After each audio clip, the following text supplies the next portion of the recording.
இதற்கு இன்னொரு வகையில் நான் உங்களுக்கு சொல்வதாக இருந்தால், அல்லாஹ்வை பொறுத்த வரைக்கும் எங்களது அமல்கள்ல எந்த தேவையும் இல்லை. நாங்கள் அமல் செய்யணும் எந்த தேவையும் இறைவனுக்கு இல்லை.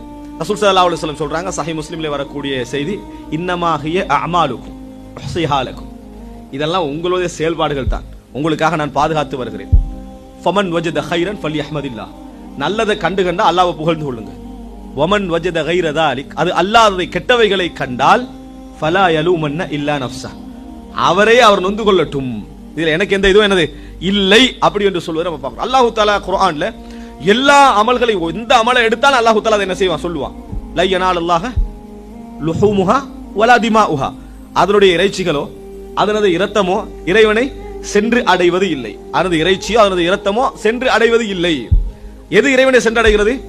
இறையச்சம். எல்லா அமலையும் இறைவன் சொல்ற நேரத்தில் அதை சேர்த்து சொல்றான், என்ன, உங்களது அமல்ல எனக்கு எந்த தேவையும் இல்லை, நீங்கள்